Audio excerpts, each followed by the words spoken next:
Hola, hola, hola. Hola, hola. Sí. ¿Está bien? Perfecto. Listo. Muy buenas tardes. Vamos a empezar. ¿Me escuchan?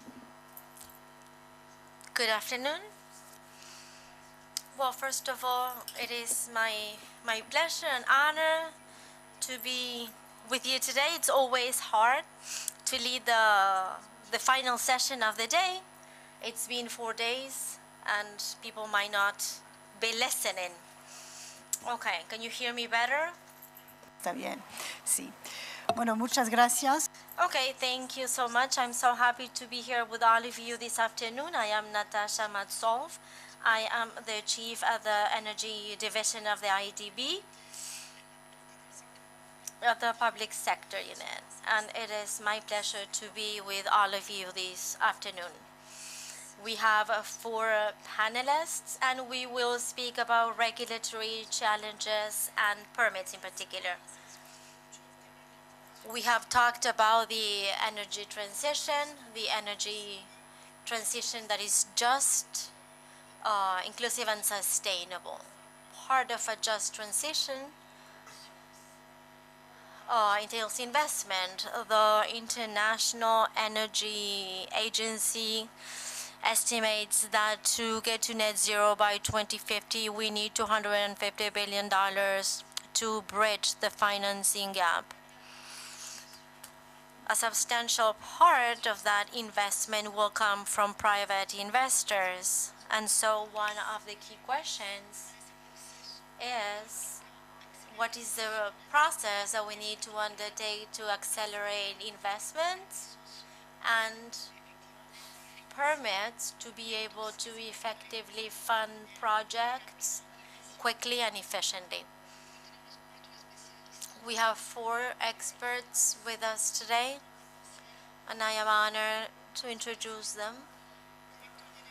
Ashok Diskin, the Energy Director for America Market Intelligence, Alfonso Blanco, Senior Independent Consultant, and Nolares Executive Secretary until 2022.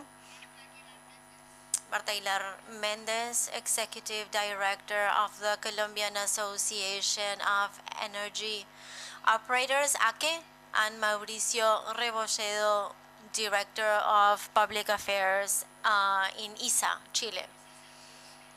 We will have 2 rounds of questions for each panel member, and then we will have some 10 to 15 minutes for questions. The questions can be asked in English or Spanish, and we can speak in either of the 2 languages. After, the first question is for you. Can you please tell us what is your vision or experience with regards to permits and authorizations, and tell us about your experience in other countries outside, especially outside Latin America, in Europe, in the UK, in the US, and Asia. Arthur, you have the floor.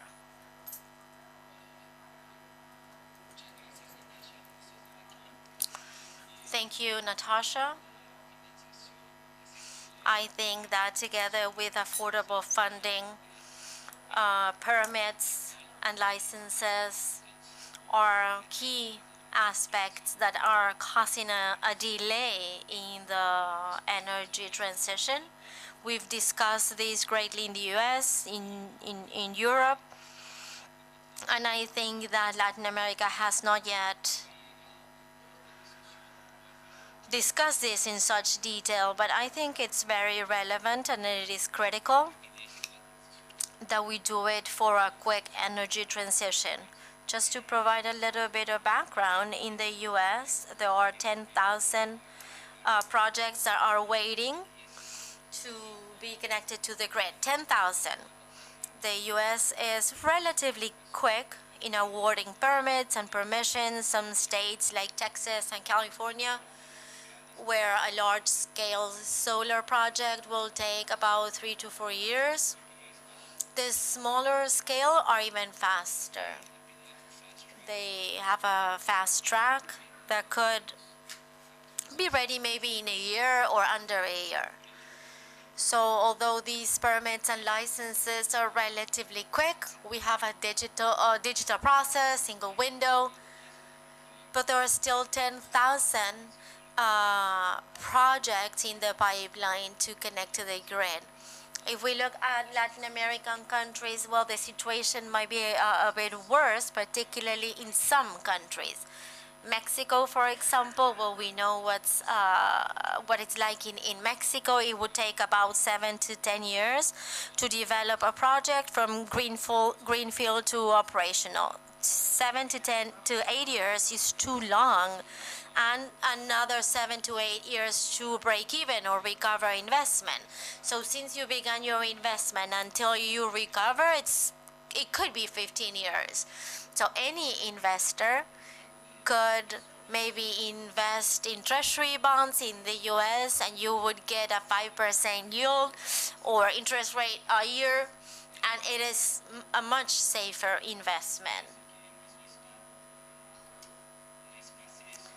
So that's why this is a big challenge for developers to attract affordable capital.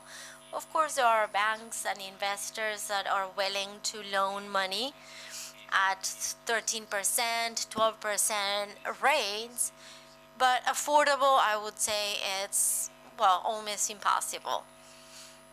If we look at Europe, for a project on average, it would be 10 years. Transmission 10 to 15. And this is not just about Latin America or the US. 10 to 15 years, I would say, is the average for any transmission line. When we speak about mining, as we know, this is so important for transition. That's the worst. I would say on average 16 to 25 years for a mine to start producing minerals. That is too long. We have seen many private companies, developers, utilities that have left projects because the permits and the procedures took too long. Genner in Colombia left in La Guajira project, in France the same case, in Colombia. And this is after investing millions of dollars in the project. But there's no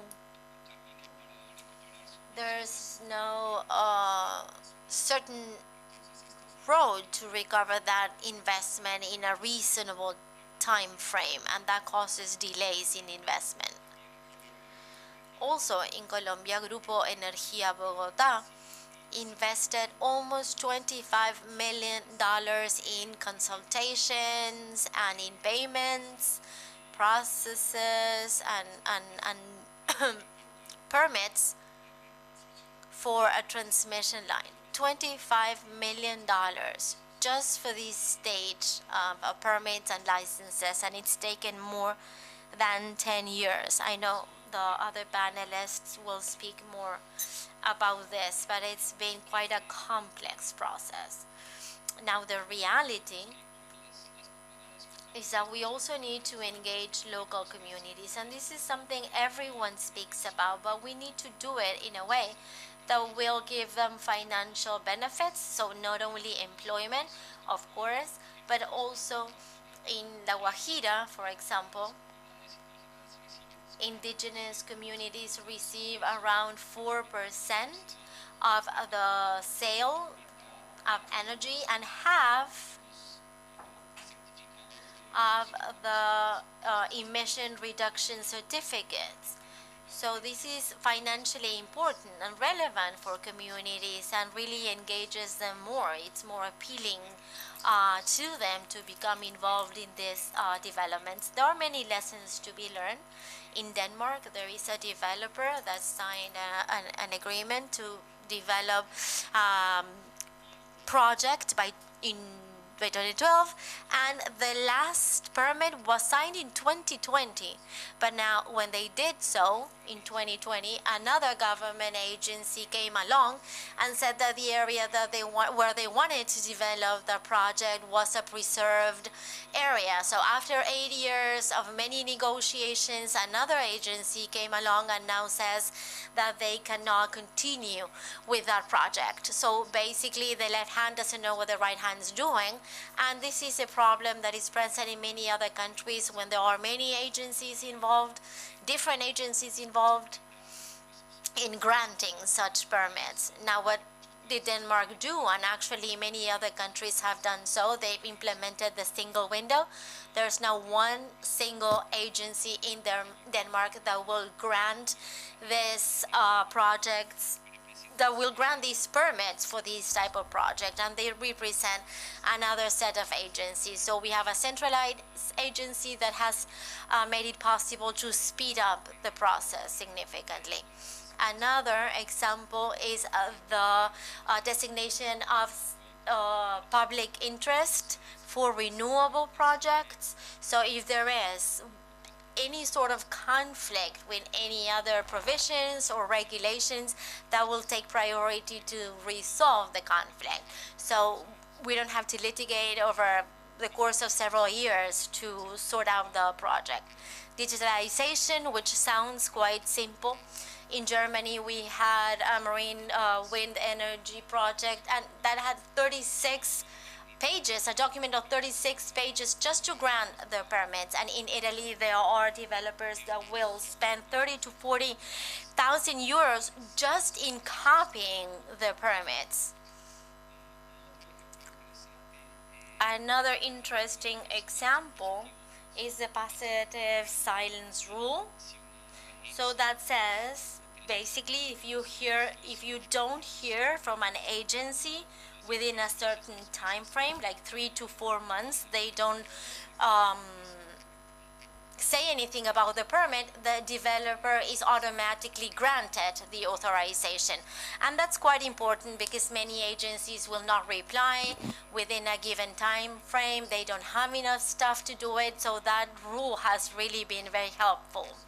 So that could take up to 2 years within a project to be awarded these permits, for example, in a large-scale solar project. In the US, we know that there are municipal, local, state, federal permits and licenses. So we have to deal with different levels. Now, what did the US do? Now, the FERN, which is the regulatory agency in the energy sector, have the final authority, the final decision. So if there are many objections or barriers at the state or local municipal level, this agency will have the final call, and that will speed up the process. So centralization within this one federal agency. And finally, and this might be something that we will see in the future, AI, generative AI, will play a significant role, especially when it comes to the manual procedures in reviewing permits, particularly in emerging countries, developing countries, or those that don't have that much staff in their agencies. So using these AI tools might help them reduce costs and speed up processes. So I will stop here for now. Thank you, Arthur.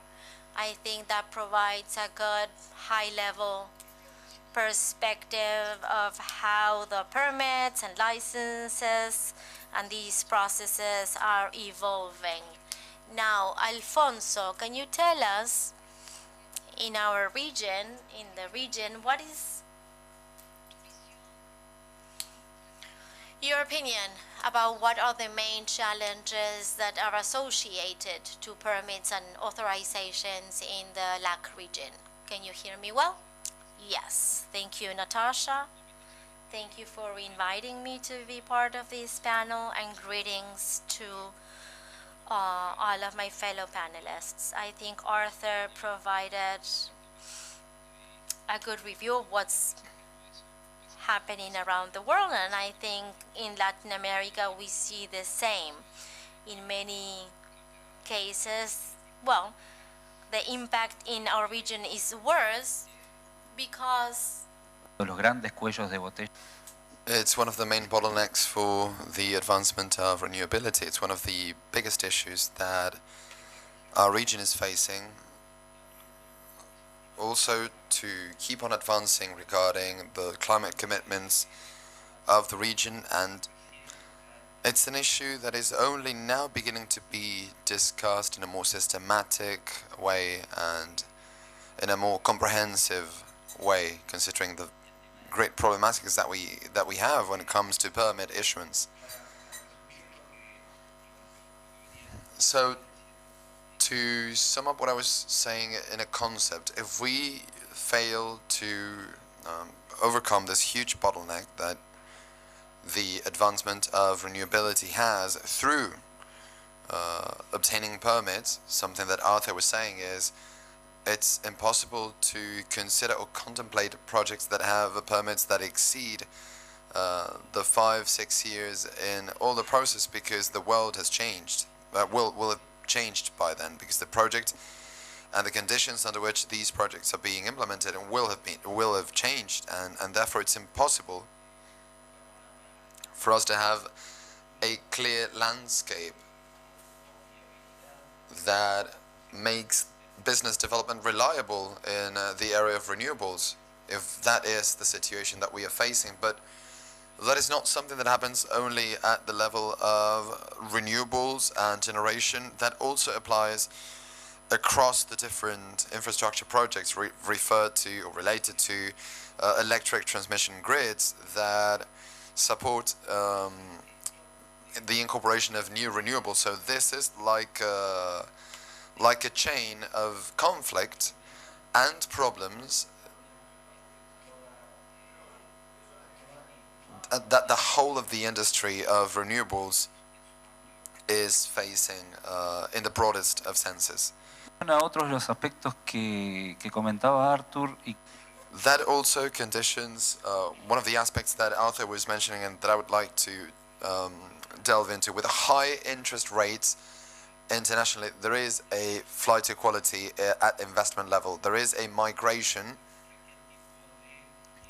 towards that kind of investment that has lower risk and more certainty in investment terms. And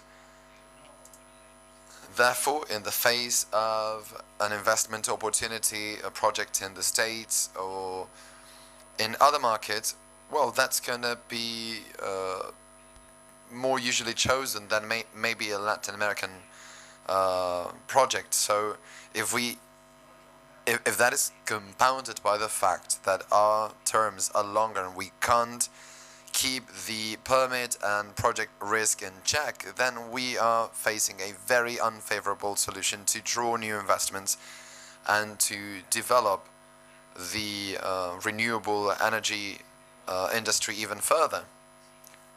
So let's talk about the specific cases. Where are we seeing the main problems in terms of permits in the region? In every country you have a different scenario, but the root of those issues ends up having some elements in common. So in some countries, the issue of public consultation means that this is taking time, and how you manage this link between the communities and the projects and the government, and all these dialogues and exchanges of information as part of these consultation processes, well, all of this ends up being very tiresome, and that, I believe, hinders the relationships between companies and governments and communities. At the same time, how do you manage, how do you direct the specific benefits that these projects could have, and how there is a bit of how you can have a positive impact for the communities related to the project if you don't foster mechanisms that will be transparent and in a way that those benefits can be in fact translated into benefits for the affected community, and at the same time you're creating instruments where you have negotiation agents that oftentimes are involved in the very legislation of these previous consultation processes, and they become negotiation actors that end up having a very strong bargaining power in those processes. Well, that is definitely an exhausting process that will end up in these timelines overextending and therefore several projects failing, both in terms of generation, but also, and this is even more clear, in transmission projects. But this is a problem that was also observed and by extraction industries, because these industries have also been through this kind of problems. But when we talk about renewability, when we talk about energy transitions, and we talk about the urgency of climate issues, we need to try to incorporate this sense of urgency into the development and the channeling of this kind of investment. An investment that will aim at reducing carbon emissions, decarbonizing our economies.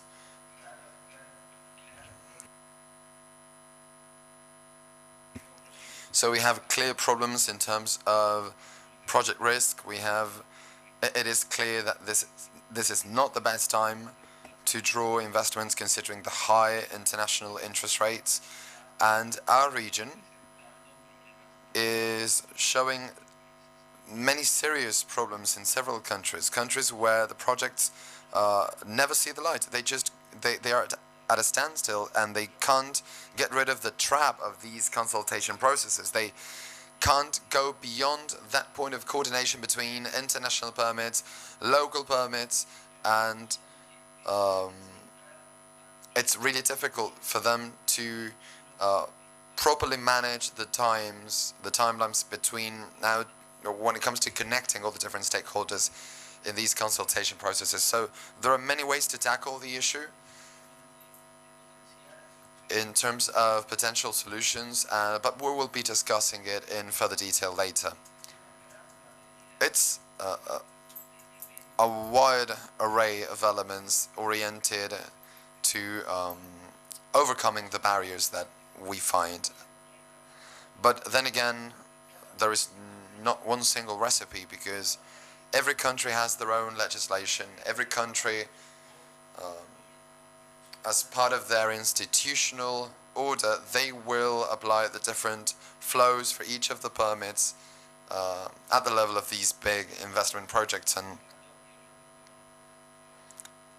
in many cases, and having spoken to industry actors, what they say is the model applied in Germany that aims at giving a preference to renewable projects is the model to be followed.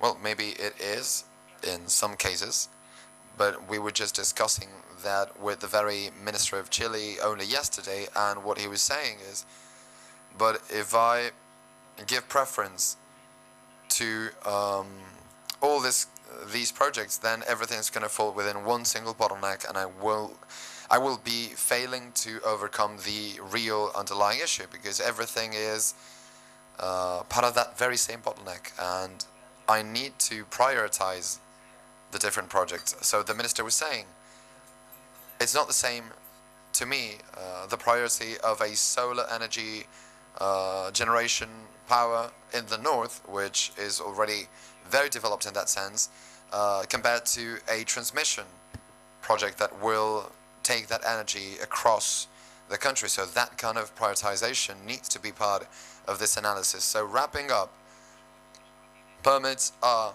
the bottleneck that the expansion of renewables is facing. This expansion is part of the solution if we are to meet our climate goals. But at the same time, it is also part of the model that will allow us to draw investments to the region in the future. And if we don't figure this out, our region will be lagging behind, and we will fail to dynamize the decarbonization processes and the processes to incorporate renewables and therefore to develop this industry. And well, then of course we could talk about a few specific examples. Thank you. Thank you very much. I think that you can all realize the magnitude of the issue. Here we have, if we have any representatives from the private sector here in the room, well, you know that better than anyone. And it's important to address this issue, in particular if the projections for the funding gap so that we can meet the net zero goal emissions, well, that gap is 250 billion. Well, imagine. Marta, maybe you can tell us a bit more about the case of Colombia? Thank you so much, Natasha. So, I'm going to give you my perspective in terms of the generation projects in Colombia, the process that they need to follow, and how that all plays out.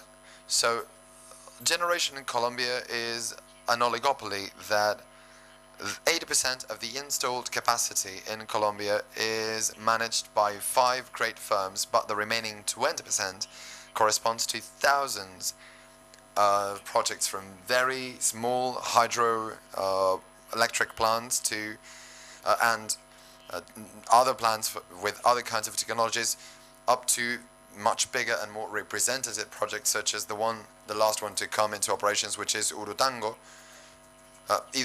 which is the biggest hydroelectric project that has been created in Colombia, that because of several reasons had a number of impasses, and their initiation of operations has happened in stages. As a matter of fact, now they are only beginning the last 2 stages of the project. In terms of permits, Colombia has a bureaucratic procedure that means that you need to meet a number of requirements that many times make projects just not feasible, and actually they have many projects have suffered from this.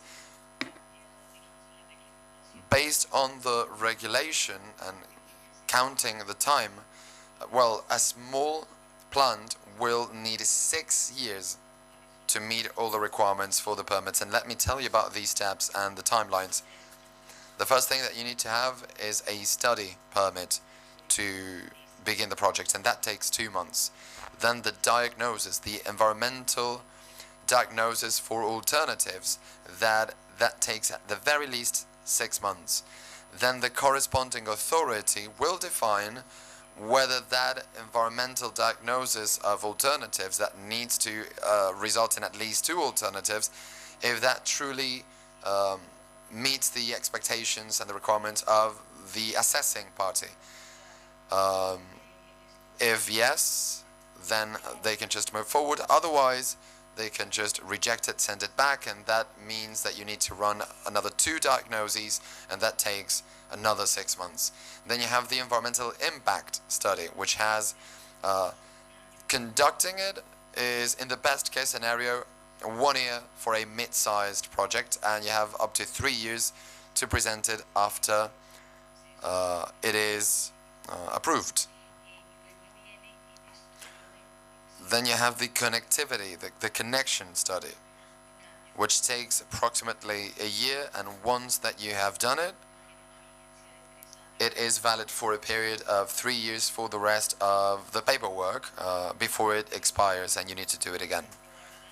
Then that study needs to be approved by the Energy Mining Planning Unit, and that will award the connection point. But by doing so, well, you still have no guarantees as an investor, because this needs to be forwarded to the grid operator, who will define whether or not there is enough capacity so that you can, in fact, connect the project to that connection point.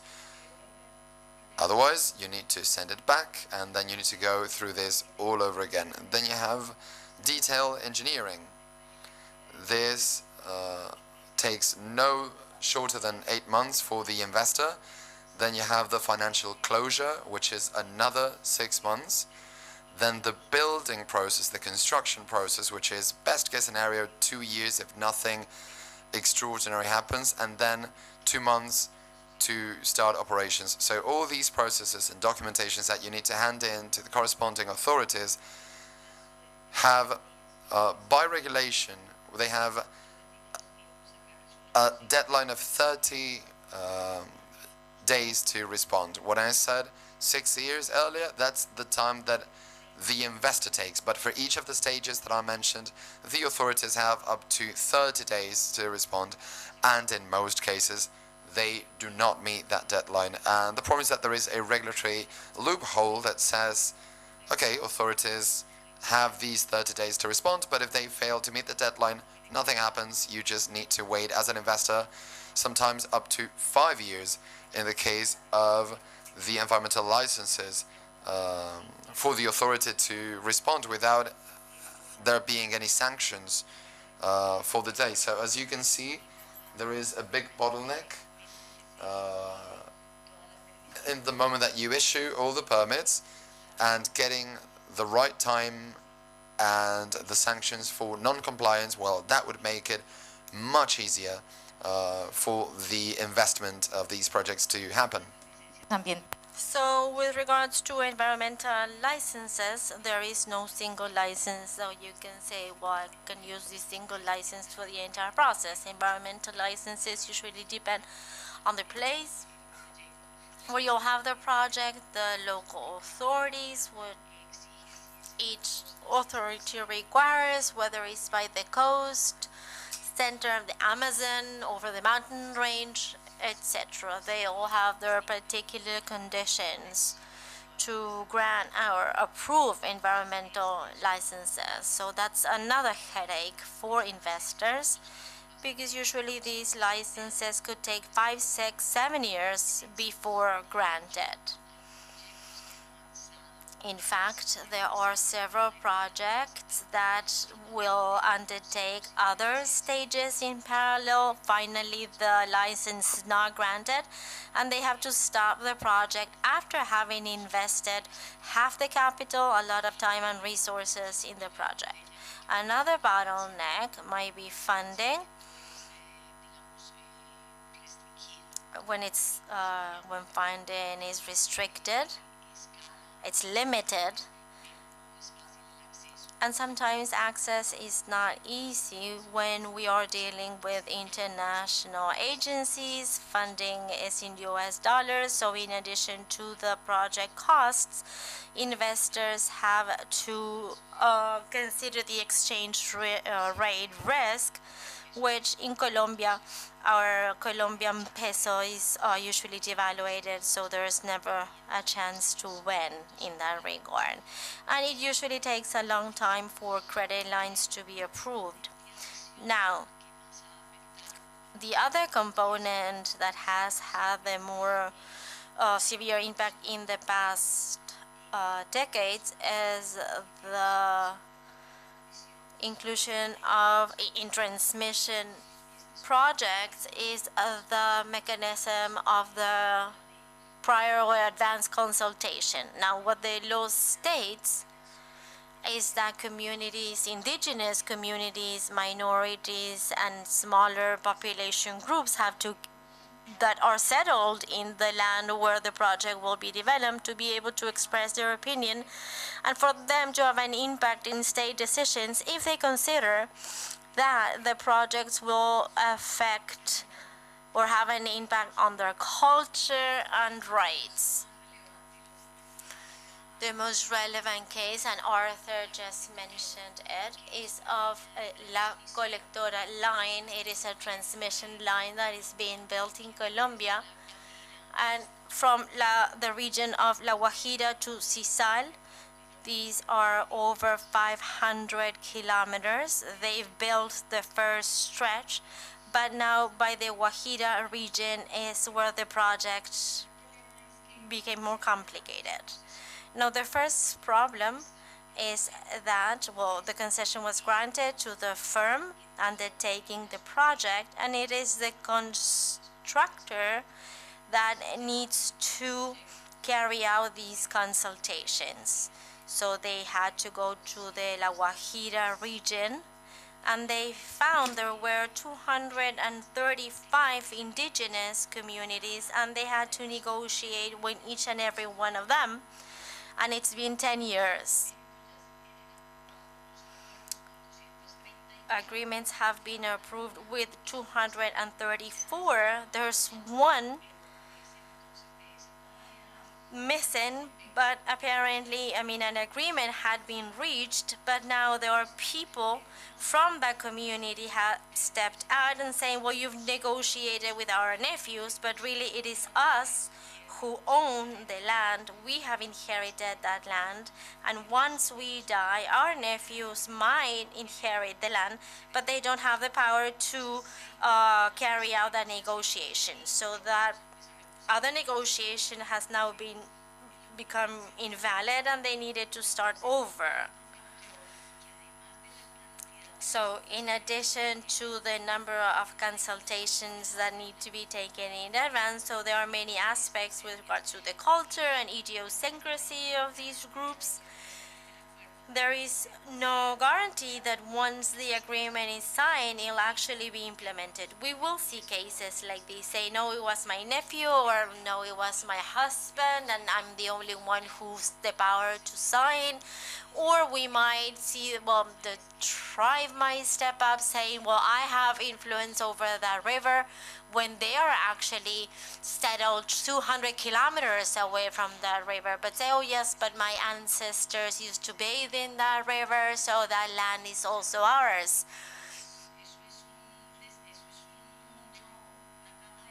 So that is really, anything could happen here. It is very difficult to organize such processes. This 10-year delay has made it impossible for all of the projects the country promoted, wind farms, solar farms, because, well, La Guajira is the region where there's more capacity, best wind quality and radiation for projects of this nature. So those been built have this energy, well, trapped, and many of them have been cancelled. Out of the ones that were built, since the energy is trapped,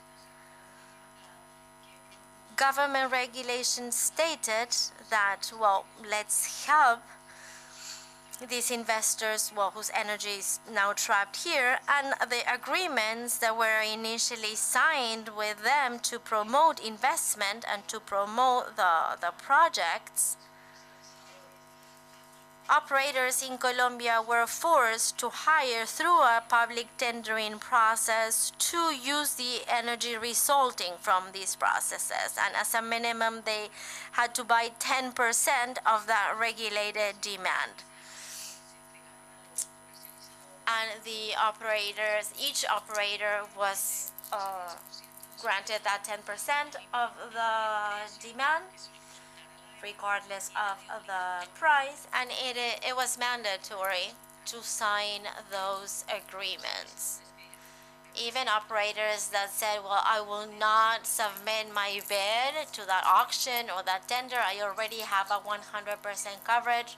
But once the process started, those participating were awarded, and those that did not submit any bids say, well, here is your 10% and here is your agreement, and everyone was imposed such process.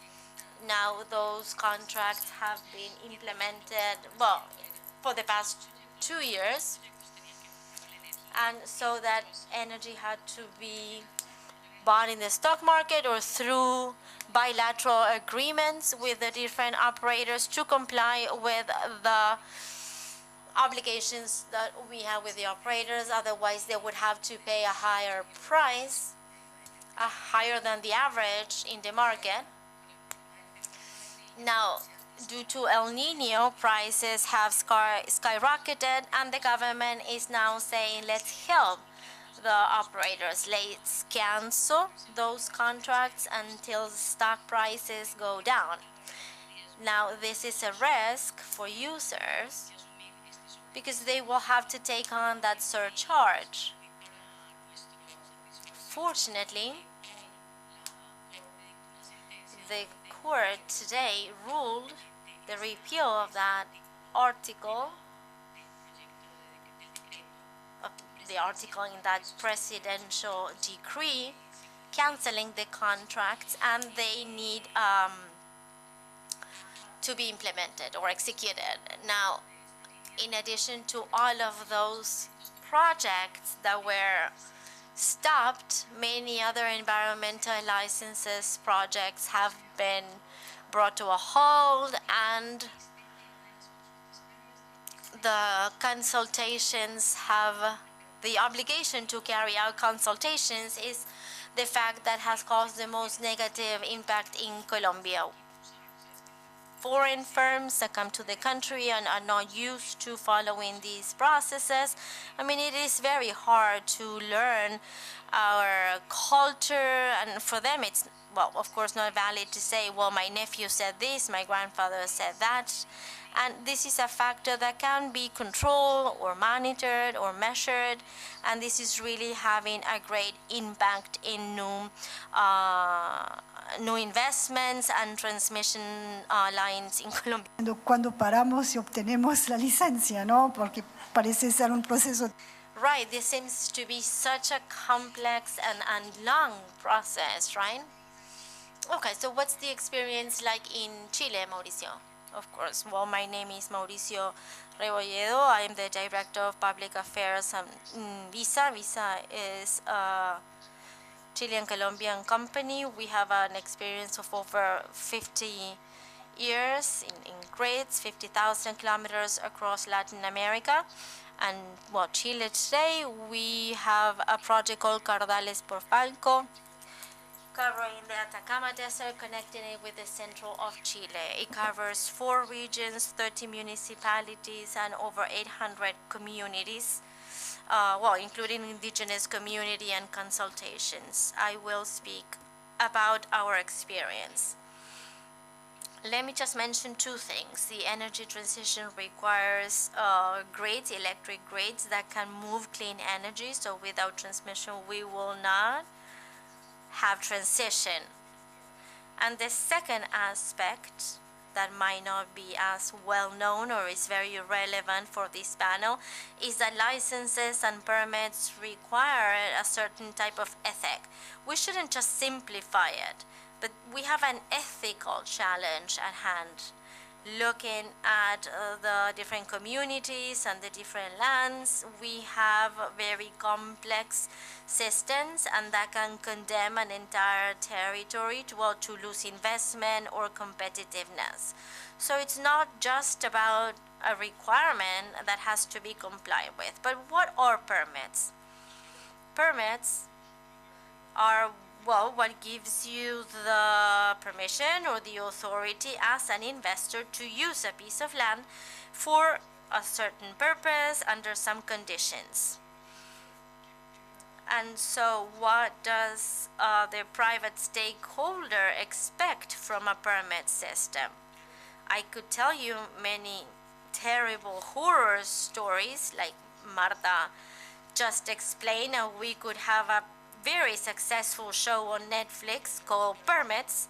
But we should say, okay, what do we need to change so we can streamline? We need to solve. Yes, please excuse me, I will leave, right? Okay. So what we need of a permit system is that it's predictable. I mean, it might be complex, and that's okay. A complex system like a watch or a puzzle, you know that it is hard to put together, but there is a solution. Now, if a system is complex, the result is uncertain. We cannot build systems and processes to grant permits that are complex. So we need it to be predictable. You know that if you comply with the conditions, you carry out some studies, and you talk to the people that you need to talk to, in the long or short term, you will get a result. In the second place, we need it to be flexible.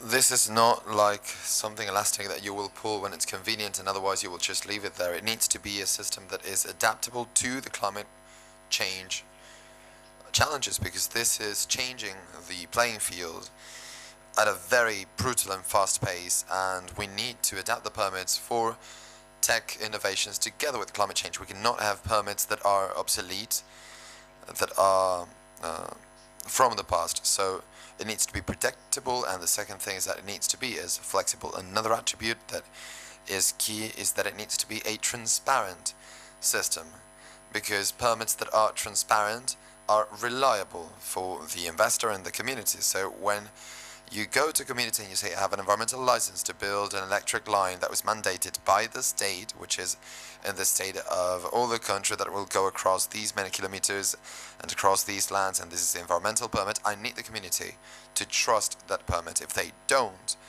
if that is not legitimized, then I will be held captive of interests that maybe are not so legitimate in the territory. So you need to build strong institutions around the permits, and I think that transparency is a key aspect. Fourth, it needs to be agile. We need a timely system. We are not so convinced that administrative silence is the solution, because sometimes putting pressure on a state body when what is at stake is an object of protection that is more important and that has to do with the environment and the territory and people's health. Maybe administrative health is a bit of a trap. If I'm on a boat and the boat starts sinking, I'm not gonna be worried about whether I'm sinking on the private or the public side of the boat. I'm gonna try to prevent the boat from sinking altogether. So I think there are other systems that can help us overcome the speed that's necessary without having to apply administrative silence. And last, but this is something that we often forget, so it's predictable, flexible, transparent, agile. And the last element is that it needs to be science-based, these permit systems, not on speculations or systems of belief that could be doubted.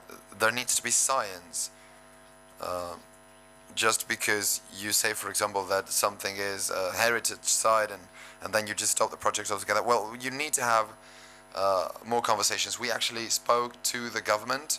The government commended a study to a body in Chile, because this is something that is affecting the productivity at a national level. And the study analyzed 439 permits that were necessary in 2022 for an investment project in Chile.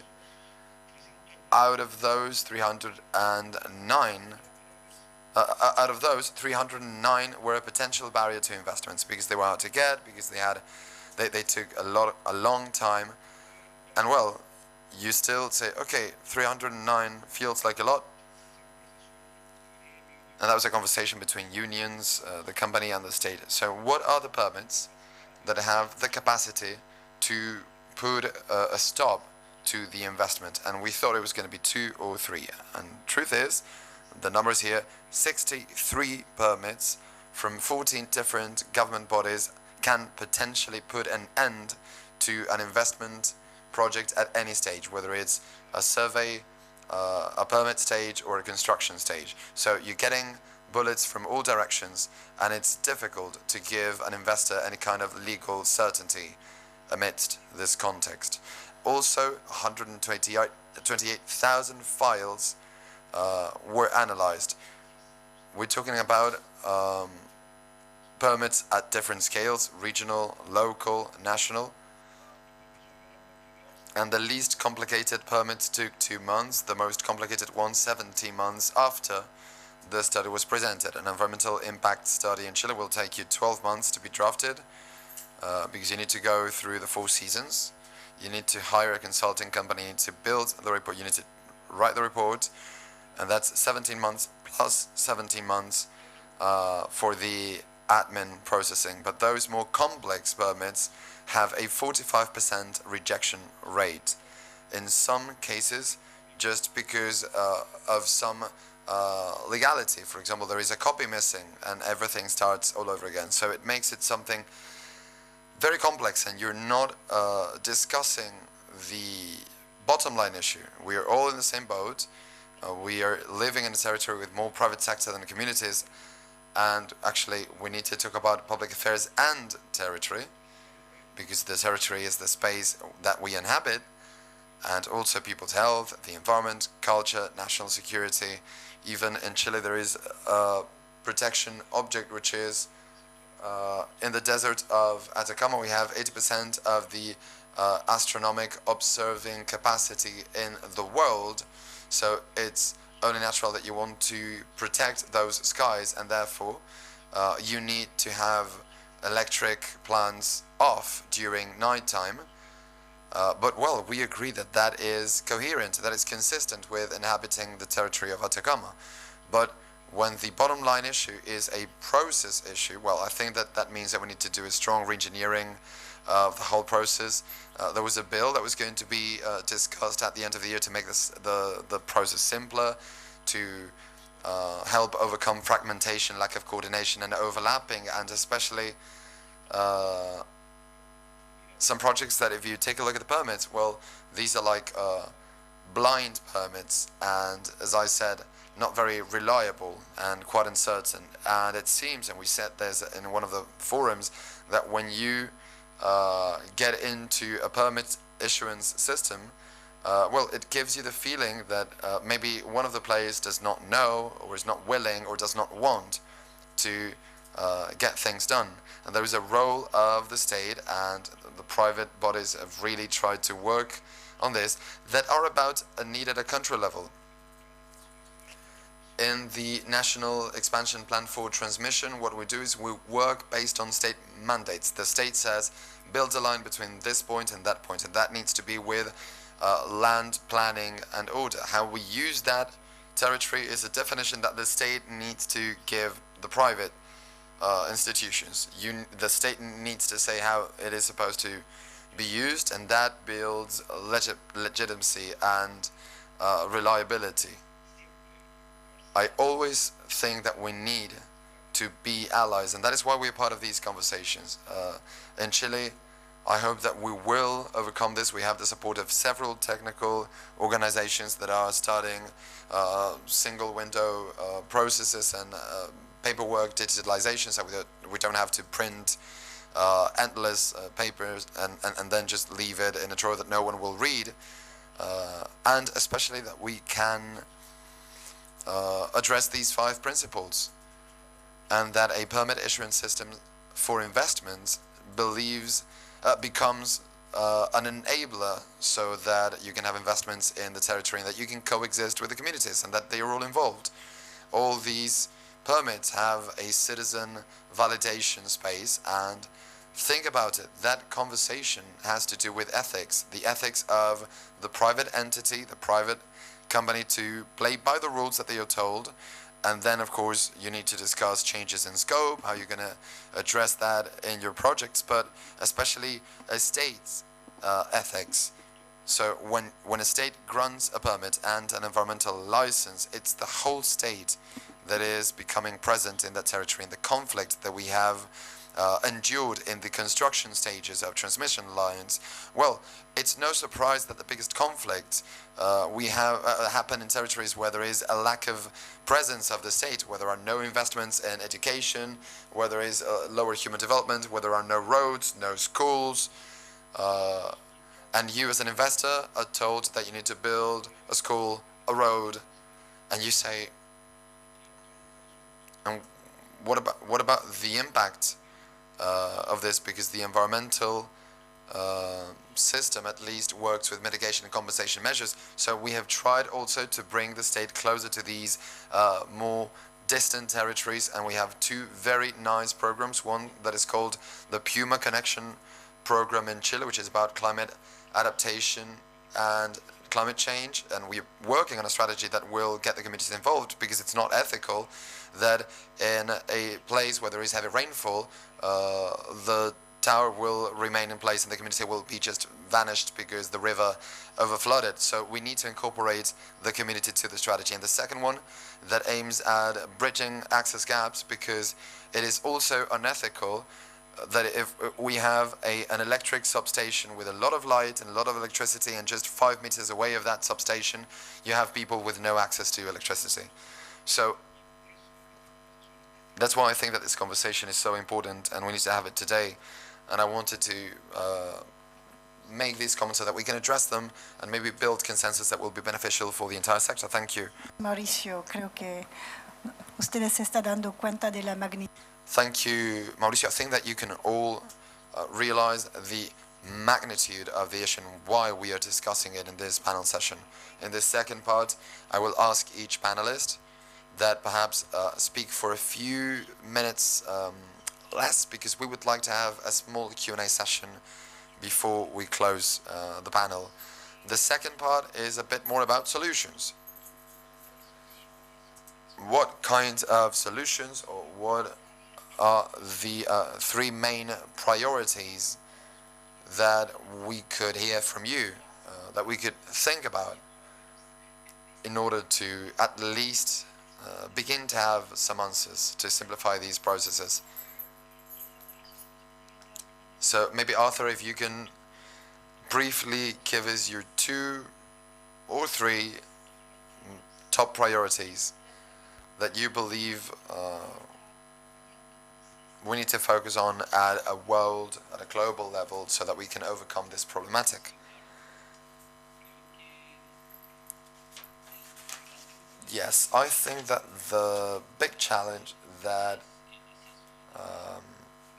the private companies have is the access to the grid, because there is an excess of capacities and many projects of distributed generation and also large-scale projects, and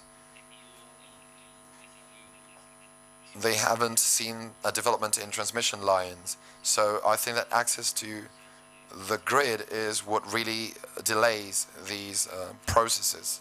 What we have seen in the States, and of course there is not a one-size-fits-all solution. Every country is different. But I think that we can learn different lessons from different countries and adapt them to each region to see what works best. So in the States, what they do is they group a number of requests to become connected to the grid, and they assess them all together. If there are different projects in the same substation, they will assess them all together instead of going through them one by one, and this really speeds things up. They've done this quite successfully in the States, and I think it's something that could definitely be replicated in different parts of Latin America. The second problem and the corresponding solution is the environmental impact studies. I think that the timelines are just too long. It needs to be faster, and you need to face some consequences or fines or sanctions if you don't meet the deadlines, because otherwise, of course, they will just kick the can down the road for so many months, and you need to have real consequences if you fail to meet the timelines for a certain study or a certain revision. So I think that this is something that the states have done really well, having short timelines to review the different studies for the permits. And I think that previous consultation, the social acceptance issue, is yet another big challenge that the developers with whom we work, they always mention it as a very big challenge. And it's important to get the communities involved. Needless to say, I'm not saying otherwise, but we need to work in such a way that will be real, that actually means that they want to find a solution, that they're not just there to create a problem. Sometimes they do want to find a solution. They do want to improve their quality of life. They want more jobs. They want to have access to electricity. They want to have school infrastructure. Of course they do. But at the same time, sometimes you have 1 or 2 bad examples that end up creating this gap, which means that nobody wants to work together. So, concessions, I think, should also have a particular deadline, help from the government. The funds usually come from private sector, but if the government wants to implement their process in a realistic time frame, they need to use the resources and influence to help developers engage with local communities. So in summary,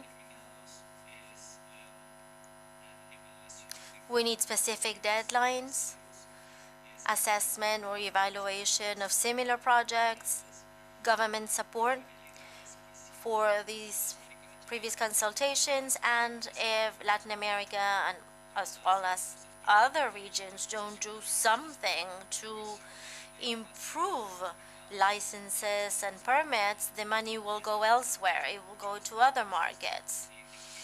Many of our investors and many of our developers are looking at the US because of the RIA, of course, but it is easier to get permits.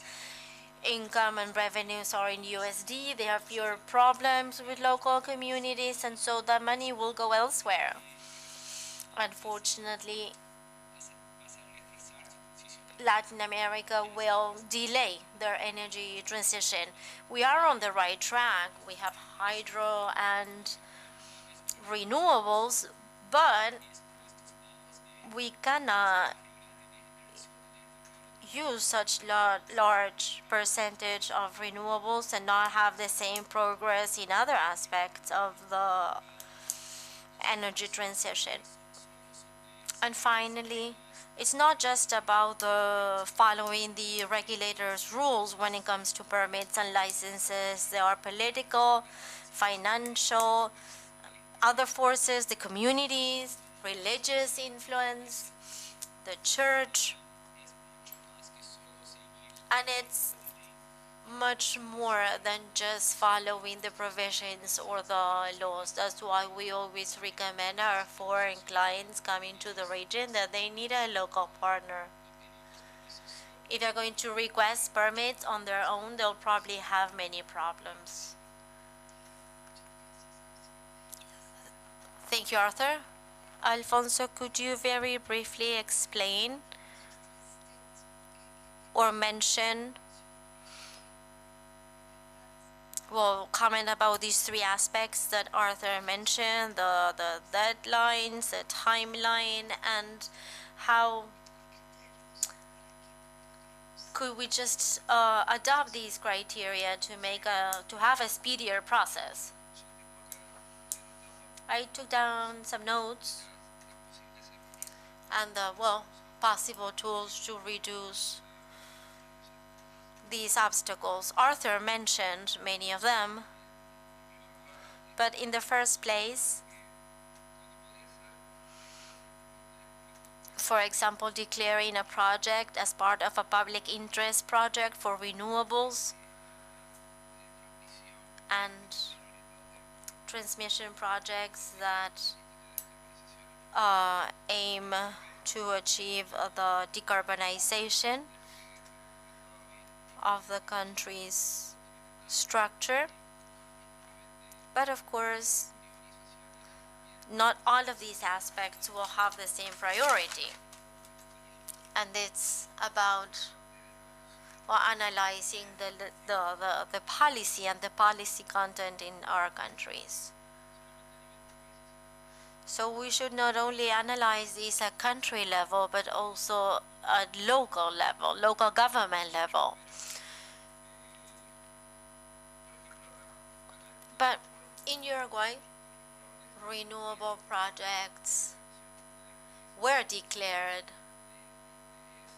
as projects of national interest, and that enabled or helped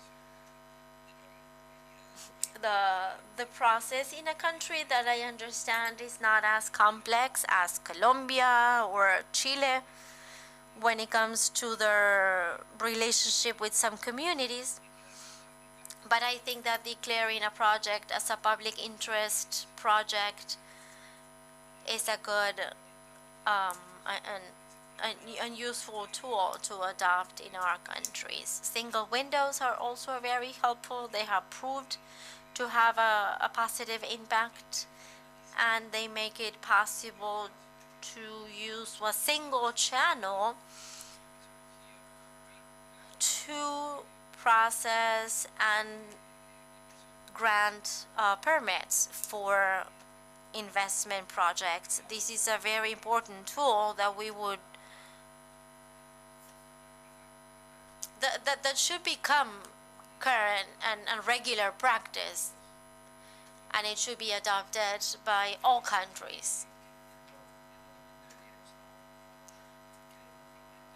Another thing I believe we need to consider is that we should have a discussion forum or a harmonization structure, and we should view integration with a new mindset. We should adopt all of these aspects, and we should streamline all of these criteria. Of course, each country will be sovereign and they will all make internal decisions, but we should, one way or another, harmonize these processes and work under general standards or guidelines.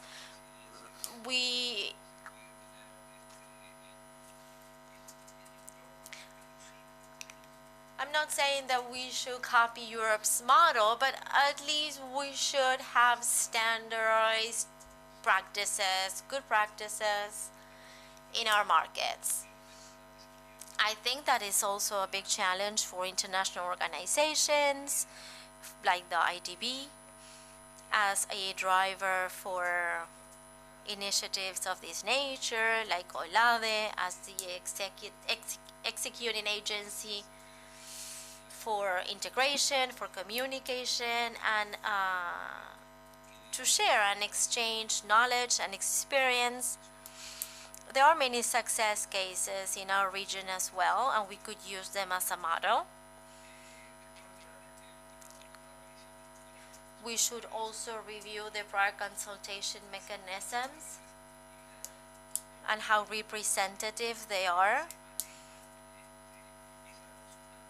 and how we organize these processes. I think there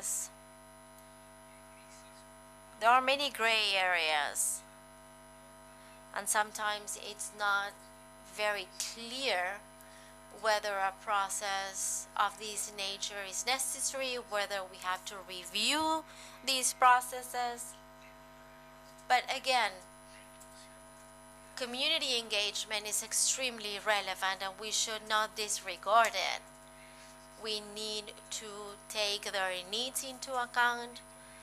We need to listen to the affected communities when it comes to considering them for the distribution and redistribution of the benefits and the output of these projects.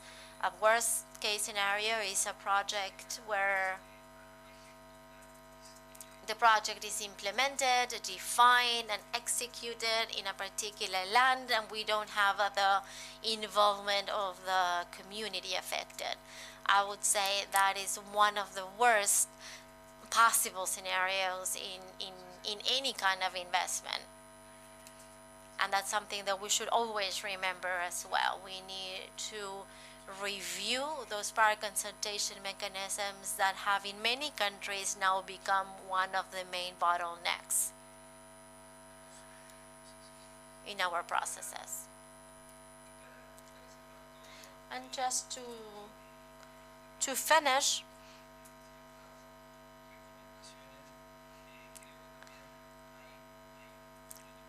I think there is an important element to work on, because when we speak about permits and licenses, we're speaking about central government, but also different agencies at the local level. Local governments many times don't have the technical capabilities to tackle the complexity of these projects. So we also need to transfer knowledge, to share knowledge, experiences and capabilities from a top-down approach. So some of these governing agencies should help local governments or other agencies that will be involved in one of the steps of the permit and licenses and their approval. Many times agencies don't have the technical capabilities to manage these type of permits, and we need to strengthen and build capacities in our countries. So build technical capacities for the process to unfold more efficiently and to be able to fulfill the different steps. At the same time, we should make available the necessary elements that local governments need and don't have due to their maybe size or impact that they have in the local economy, or other elements that are associated to the human development level in those locations and across the country. So this is something that, well, we need to consider, and we need this type of knowledge exchange to be a critical part of these processes. Marta, what would you say are 3 recommendations to what you think should be done in Colombia? And well, maybe you can comment on what Mauricio said about harmonization and streamlining criteria. What do you think? Well, I think there are 4 critical elements. The first one is processes. We need to change and we need to fine-tune processes in such a way that is easier for investments to comply with the different requirements to have a timely implementation of the processes. So timelines and sanctions have to be clear, because if we have a timeline, if we have a deadline, well, there should be a consequence if they are not complied with. The second is an active participation of the state. It is the state, well, in Colombia, it is the state who's responsible for public utilities. But now, that doesn't mean that it is the state that will supply them directly, but rather they will through private stakeholders. But now I am, as the state, responsible for defining how it will be supplied. Now, I do have that good or service, but at the same time I have to protect the rights of communities, of the different minorities. So it is the state who is responsible to undertake negotiations, prior consultations, and so on. The third is funding, project funding. We should promote the participation of international banks to contribute to funding, competitive and open funding for these projects, and also engage the IDB, GAF, World Bank, etc. Effective incentives to make these projects more feasible or viable. For example, we should not create artificial incentives. Like if I were to have a project and I would say, I love hydrogen, the generation with hydrogen, so I will get people to buy from you. That's not what I mean. If your project's not feasible or profitable, you cannot participate. We cannot just try to make progress and jump on any new thing that comes up and force the country to incur or to adopt a certain technology or project that is not feasible. And that goes hand in hand with the issue of technology. The government should continue opening the doors to monitoring progress and evolution of all new technology that we can find around the world and their potential adoption in the different countries. It's not like what's working in Europe will work in Colombia or in China or India. So we need to monitor technologies to see exactly what will be useful to us and therefore implemented in our country. We shouldn't just follow trends. Que nosotros consideramos. Thank you so much, Marta. Mauricio? What about Chile? Okay, I think that just not to repeat what was said, there are two things that we need to incorporate in the logics of the state and the participation of the community. So I think that first we need to adapt to the new reality where social media and technology allow us to have an open dialogue. We did in COVID times a lot of citizen participation with the social media, very successful by the way for social investment projects, but then they were asking about the signed list, and that's going back to paper, and that's taking a step back. So I think that we need to have that participation and use these tools so that it's reliable and legitimate and that people believe in it. And the second thing that I need to make a lot of progress on is in non-judicial mechanisms to overcome controversies. We tend to take everything to court, and that's bad business for everyone except for a few that of course work in legal advisory, but for the rest of us, bad business. So I think that in terms of mediation, having conflict resolution, that's something that is healthy for a country, using these alternative legal resources instead of just going to courts that were originally designed for other kinds of matters. I think that the role remains to be key in land planning and order. I think that in Chile, we're developing a transmission line in the south of Chile, and they're doing a tier study. We're in the indigenous consultation stage.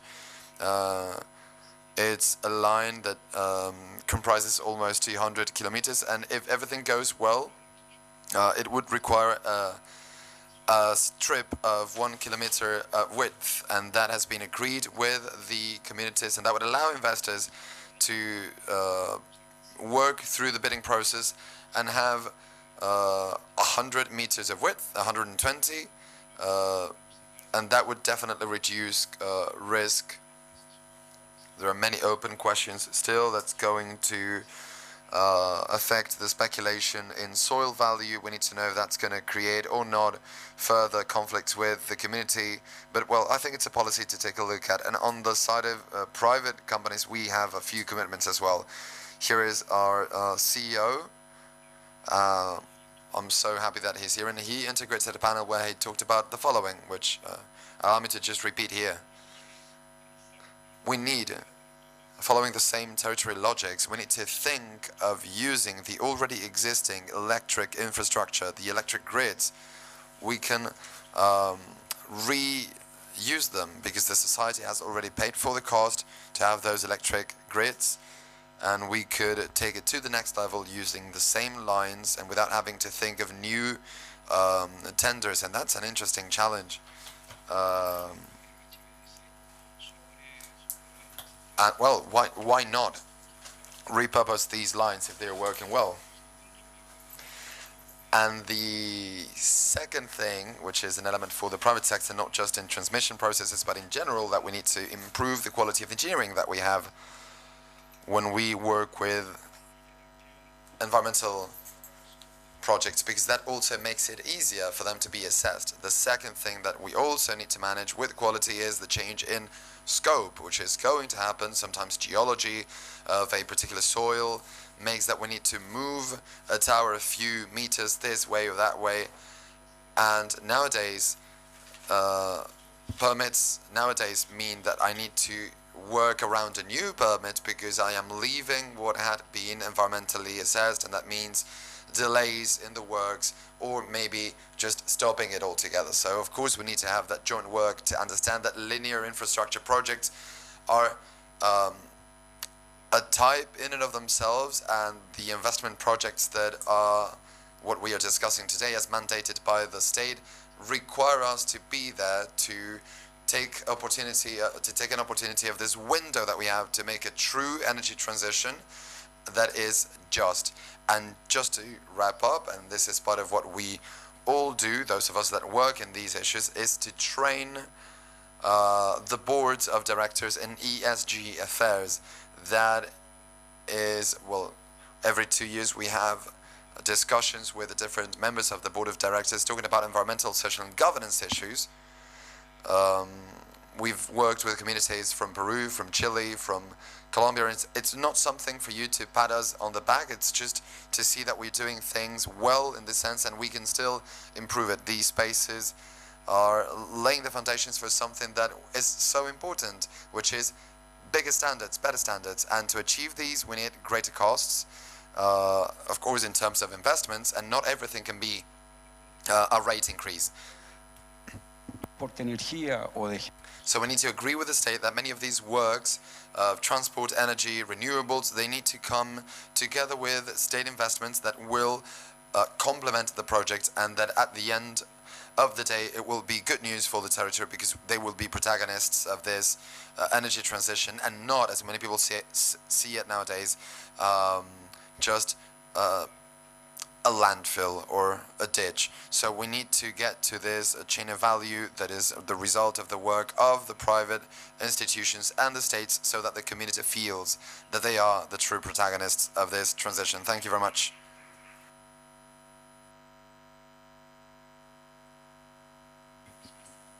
I know that we are a bit late, but the truth is that if we have some questions, let's take a few minutes.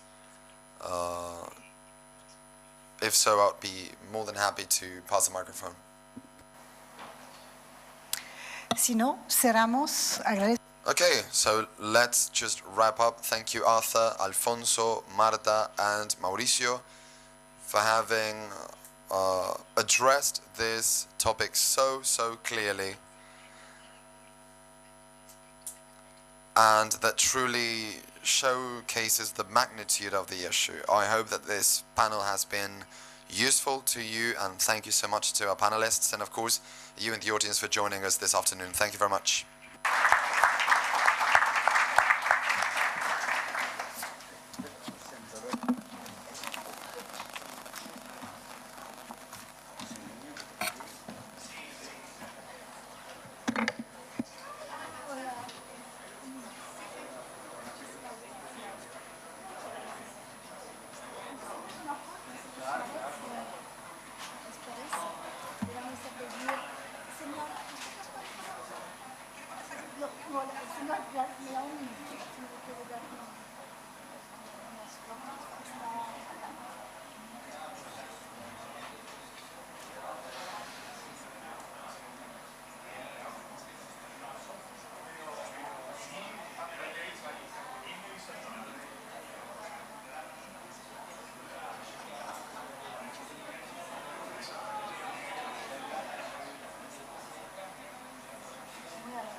Muchas gracias, muy amable. Muchas gracias, Alfonso, por allá. Un placer. Muchas gracias. Muchas gracias. Gracias por venir y estar con nosotros. Thank you for the invitation. It was great.